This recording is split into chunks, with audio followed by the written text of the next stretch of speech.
Thank you so much for tuning in to the Urban Network podcast. I'm your host, Hewitt Pagenstecher, the founder of Amygdala Media, and I'm here today with Keeton Tucker.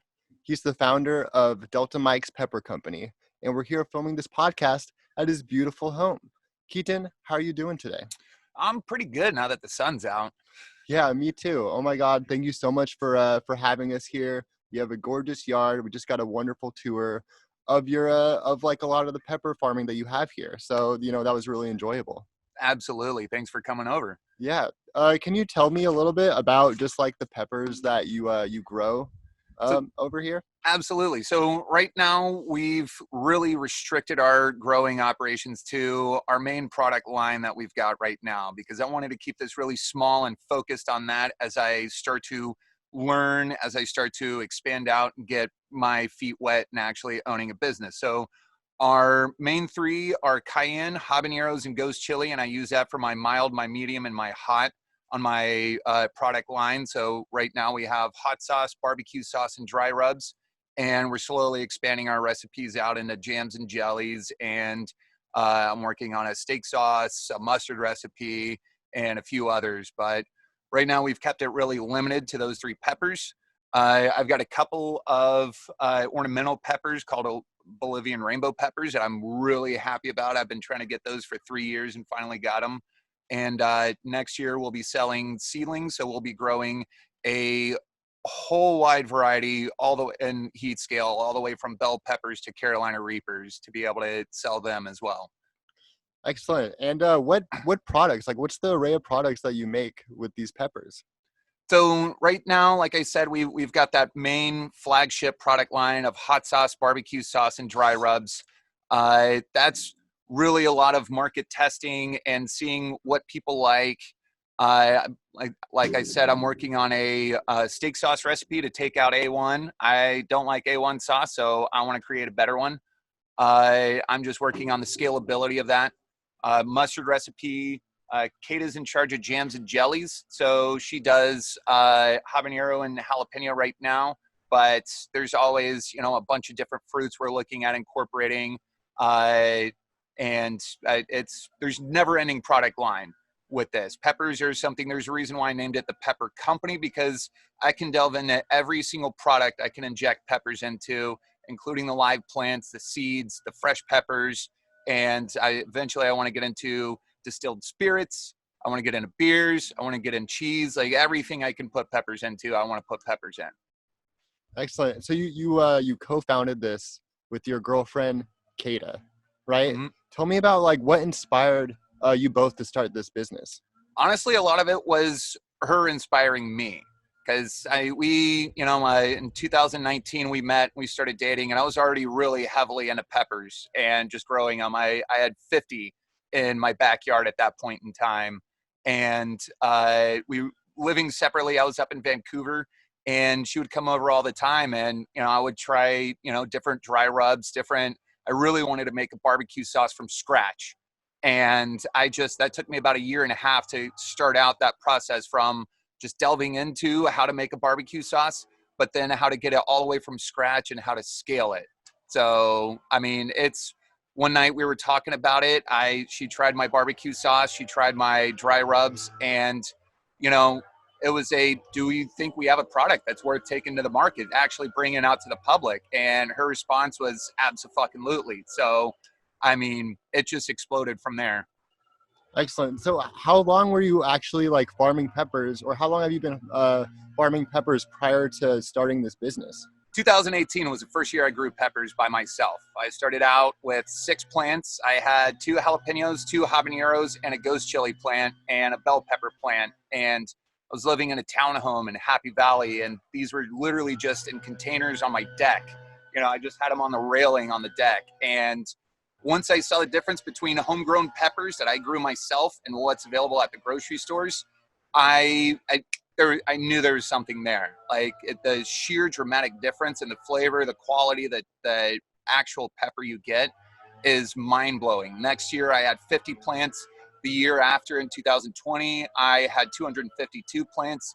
This year, I started out 1,500 plants, and a bunch I sold as seedlings, but I've hung on to about 355. And I mean, it's just going up from there. I'm only going to increase my production. Excellent. Yeah, and not only do you have just like some of the highest quality peppers in like the Portland metro and surrounding areas, but it's also a veteran owned and operated business because you yourself are a veteran. So thank you for your service first off. Thank you for your support. I appreciate Of that. course. But can you tell us a little bit about your experience or your time serving for the U.S. Army? Absolutely. So I was in for 14 and a half years. I actually signed the contract while I was still 17. Both my parents had to sign a waiver allowing me to actually join. And, it was I spent my first 7.5 years as an active duty infantryman. And when the recruiters told my parents, he's going infantry, right? Yep, no surprise. Like that was no surprise to anybody in my family that I joined the Army, much less that I was an infantryman. So I did that for 7.5 years. Deployed for 15 months to Iraq in 2008 to 2009. I deployed to Afghanistan for 9 months from 2012 to 2013. Got out of active duty and I was a reservist and switched my job to psychological operations. And kind of got bored with civilian life, so I got picked up on an active duty program where I was the one of the AGRs at my reserve PSYOP unit in Clackamas. So I was the operations NCOIC there, and I planned, coordinated, facilitated all the training we did throughout the year, scheduled ranges, I planned missions, I staffed missions. During COVID-19, I deployed 19 soldiers to Africa. It was definitely a challenging job there at the end, but I can't thank the Army enough for the experiences that it gave me. Yeah, it sounds like you like kind of worked in a lot of really kind of impactful roles in the Army. What does psychological operations mean? So psychological operations is the calculated dissemination of information to achieve a desired change in behavior in your target audience. And I mean, that's a very broad stroke definition and synopsis of PSYOP. But really and truly what we do is we take information, we use that information to engage our target audience. And that target audience could be, just the local villagers. Hey, you see something, say something, report, insurgent activity. Like there's tip lines they created as you see somebody putting in an IED, we'll pay you, you call us and report it, we'll pay you $500 or whatever. There's also other examples of when ISIS was going crazy in Iraq and Syria, there's a huge convoy of oil trucks carrying oil from Iraq to Syria. And, we realized that most of these people are driving these trucks aren't ISIS. They're just dudes that ISIS said, hey, drive this truck for us or we'll kill you and your family. And so they went, okay, well, I don't want to die, so I'll drive this truck. And we don't want to bomb those people. They're not bad people, but we want to, bomb those trucks. So we did a leaflet drop all over this convoy saying, hey, you might want to abandon your trucks because we're about to blow them up. And all of the drivers just bounced out of there, said, nope, it's not worth the risk. And they got out of there. And that prevented a whole lot of civilian casualties on the battlefield. Wow. You make me feel a lot worse about just editing videos. No, that's really incredible, insurmountable. Did your time like serving like kind of inspire Delta Mikes? Probably in the name a little bit at least, right? It definitely did. Delta Mike was a nickname that I got while I was in Afghanistan, and it just kind of grew into my call sign while we were over there for the rest of the deployment. And then after that, it just kind of stuck. So when it came time of, like, oh, hey, should we turn this into a business? Well, what's the name going to be? And I instantly pulled that out. Like, yep, this is going to fit right well with this business. Nice. And Kata did a lot of is in charge of a lot of like the branding, did a lot of the branding and the website design, right? Like for your business. Oh, absolutely. The logo there, she created that. She drew up about 20 different prototypes that we went through. And a lot of it was, like as the company evolved and we actually figured out exactly what we want to do, because originally it was mainly, powders, powdering peppers and having that as a product, but it just kind of morphed beyond that. So we started realizing the need for a more diversified, more agile logo that could actually encompass all of these things, not just a powder, not just a hot sauce. So, I mean, that's all hers. The initial website design was all her work. And this is while she was, holding down a full-time job as an executive vice president at Umpqua Bank. Like she had an incredibly important job and was still able to make time in her off time to do all this stuff. So, I can't say enough for what she's done for this business. Nice. Yeah, you guys seem to be like a power duo. Her like with the branding and the marketing, and you with being in the kitchen and the farms and like creating the hot sauces. Mm-hmm. Yeah, that's phenomenal. What would you say? A lot of people or some people listening might even consider making their own hot sauce or their own food or growing whatever they might feel like. But what would you say is one of the most challenging parts about producing a hot sauce or growing peppers?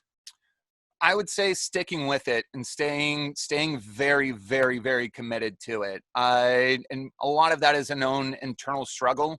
I know I always have that, in my head, like, oh, is this going to be, a crap product? Are people going to hate it? Like there's always that fear that you're producing something of yourself. You're really putting everything you can into this. And that whole unknown entity of the consumer, the customer, like that's a big unknown for you when you're putting it out there. And a lot of times that's what gets people to go to, it's that fear of rejection that stops them from doing that. That's honestly the biggest thing that I would say is the biggest difficulty, because everything else, there's a solve for X, every single issue there's a solution for. You just got to look at the problem creatively enough.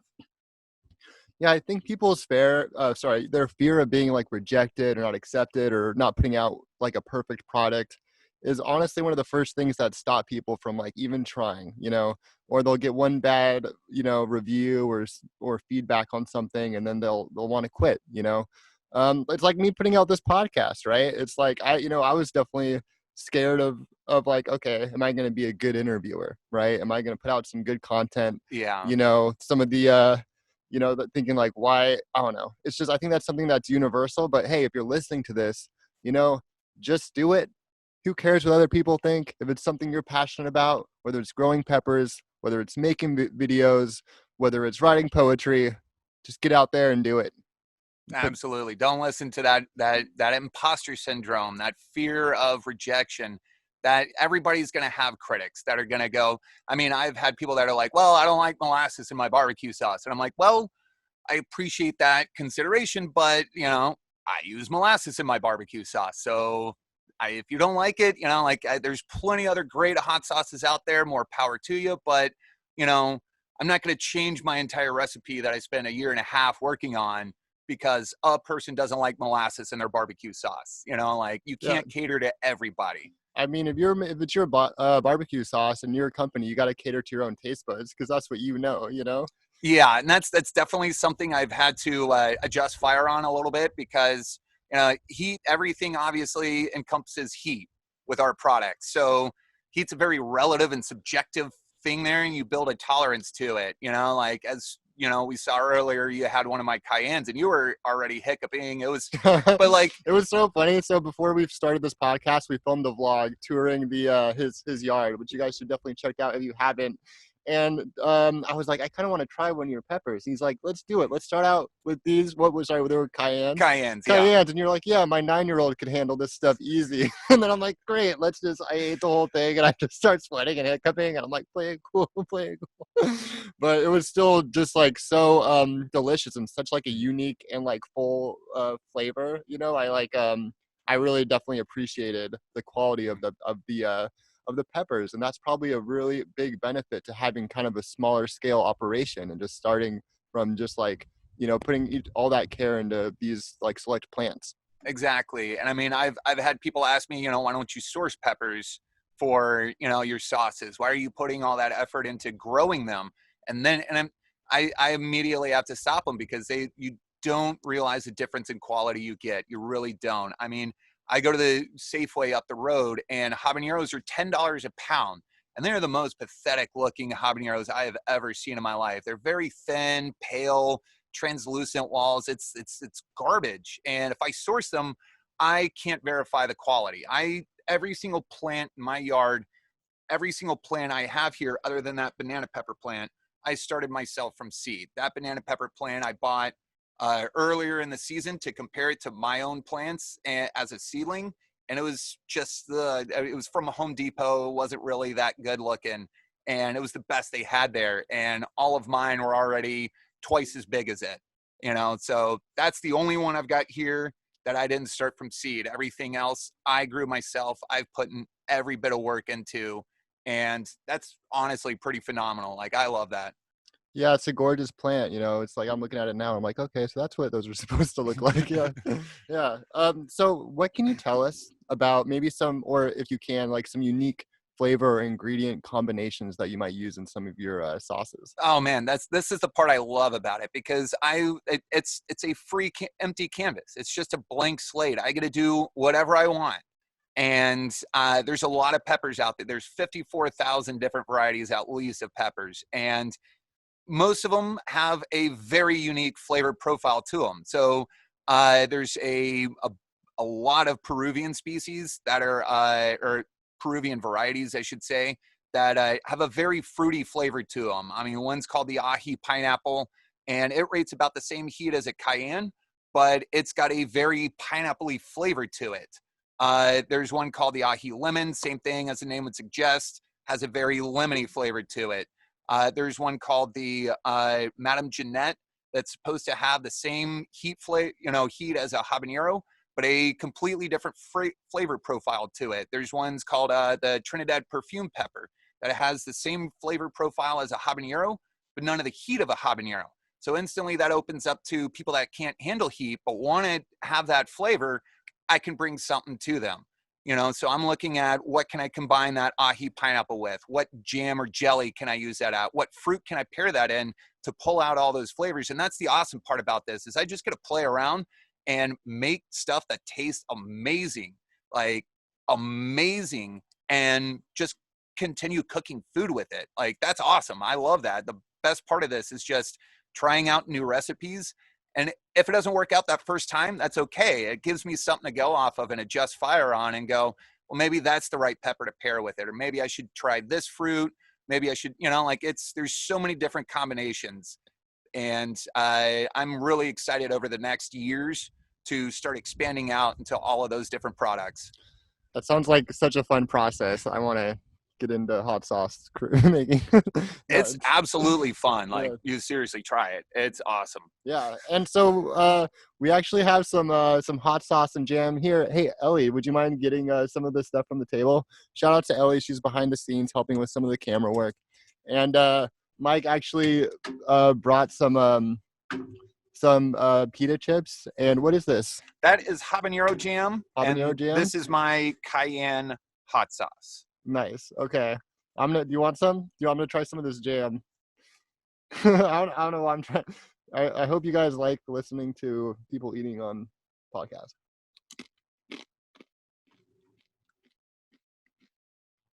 Oh my God, that is delicious. Right? And that is just habaneros, green apples. We use that instead of pectin to give it a thickening to it. It's just a more natural. I don't like using added products. I don't use any high fructose corn syrup. I don't use any cornstarch. I don't use any preservatives or anything like that in any of my products at all. My hot sauce, I don't use xanthan. A lot of places will use xanthan gum as a suspension agent, a stabilizer to keep the ingredients together instead of separating. I don't use any of that. So, and if you try any of our products, there's absolutely nothing extra added to it that shouldn't be in there. I feel like this is like, it has a great texture, and it's like it's sweet, but with a subtle kick. Oh yeah. I would say. Yeah. Oh my God. That is awesome. And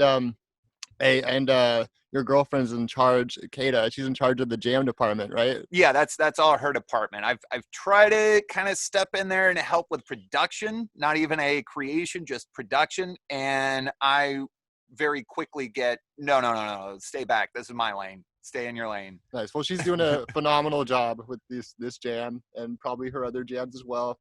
All right. Now here's an important question. how can people get your products in their mouths? Like, that's what they want to know. Are they like, where are you selling these, or where will you be selling these in the future?